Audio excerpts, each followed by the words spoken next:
थांबा. अतुलजी तुम्हालाही विनंती आहे, कृपया आपण मुद्द्यावरती राहूया. बोला ना, ते काय चाललंय? मी काय केशवजी प्लीज, केशवजी तुम्हाला विनंती, आपण अतुलजींना बोलायला देऊया. केशवजी प्लीज थांबा. अतुलजी प्लीज माझ्या प्रश्नाचं उत्तर द्या. मला तुम्हाला असं विचारायचं आहे की या संदर्भामध्ये चर्चा करा यार. या संदर्भामध्ये आता इंडिया आघाडीचं पुढचं पाऊल काय असणार आहे? केशवजी प्लीज, केशवजींना म्यूट करा. अतुलजी प्लीज मुद्द्याचं बोला. युवा काँग्रेसनी स्टेशनवर काय केलं इथपर्यंत घेऊन जावं लागेल मला चर्चा. ऐका, ती चर्चा त्यांनी काय नागपूरमध्ये केशवजी ते बोलतायत, त्यांना बोलू द्या. यांनी जे मुद्दे उपस्थित केले ते मी बोलतोय. दुसरा मुद्दा आमच्याकडे होता महागाई. आम्ही सांगितलं की निवडणूक झाल्यावर पण महागाई वाढेल. 993 रुपयांनी सिलेंडर वाढलं. मी तुम्हाला बाहेर सांगतो 10-15 दिवसामध्ये पेट्रोल डिझेलचे पण रेट वाढणार आहे, महागाई वाढणार आहे. नंतर मी सांगितलं आसाममध्ये जे डिलिमिटेशन केलं ते डिलिमिटेशन इतकं घाणेरडं आहे.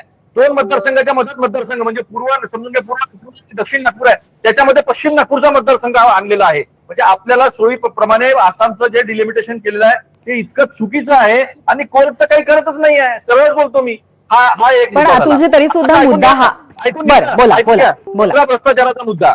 101 भ्रष्टाचारी हो, ज्यांच्याकडे सायकली नव्हत्या, हजार 2,000 करोडचे लोक झाले बीजेपीमध्ये.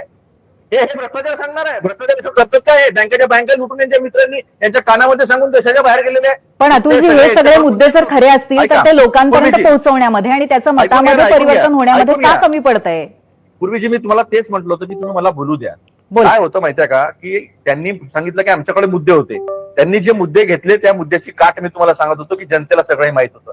हिंदू मुसलमान, मला सांगा, या देशाचा निवडणूक आयोग जेव्हा शुभेंदू अधिकारी निवडणूक मतदान सुरू असताना चलो हिंदू बाहेर निकलो वोट करो, हिंदू बाहेर निकलो वोट करो एक असताना ऍक्शन घेतली.